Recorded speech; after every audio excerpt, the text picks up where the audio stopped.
Hi, I'm Christan with Soda Turntables, and today I'm joined by Jemmie Robertson of University of Florida, who's a fantastic musician and a professor at University of Florida.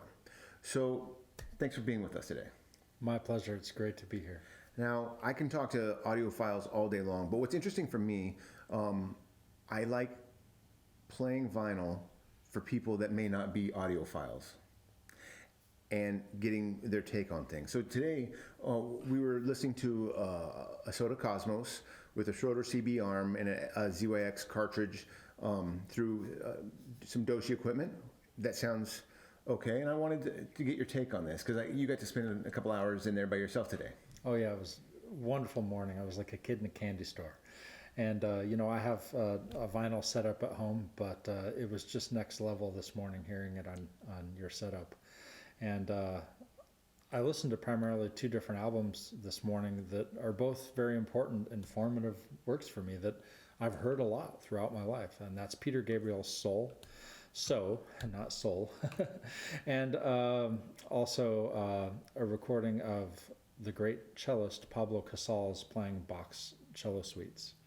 And those were two albums, one on the rock pop side, another very definitely on kind of the classical chamber music side, that were very influential for me. And I've heard a lot, but I've never heard them like I heard this morning. I felt like I was in the recording studio with Peter Gabriel. And this morning I felt like I was in a cello recital, private audience with Pablo Casals. He's sitting about 5 feet in front of me, just perfectly centered. And it was just a very immediate, impactful experience, and I think I'm now an aspiring audiophile, so it's good to have goals. And it was amazing because, like, between the speakers, though they're set off to the sides, I didn't perceive the sound as coming from there, and it was a very clean sound and balanced. But I definitely felt like the field of sound was centered on this recording on the vinyl, but even though I knew where the sound source was, that's not where I perceived it to be. Yeah, and that's when you get a great table that's set up correctly, and the soundstage will have depth of sound, and it'll also have width of sound. Yeah. Now, how is that any different from your normal instrument? That sounds very similar to what I aspire to when I play trombone. And whenever I'm working on turntables, honestly, I perceive it as the same thing. When it's done correctly, you'll have depth of sound, and you'll also have width of sound.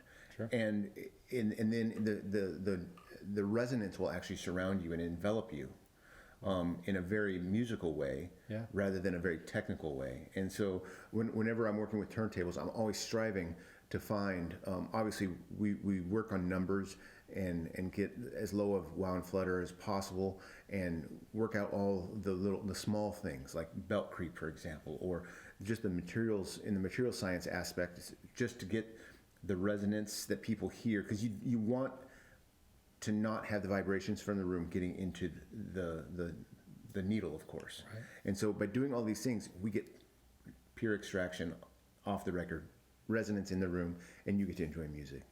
So thanks for being a part of this journey. My pleasure.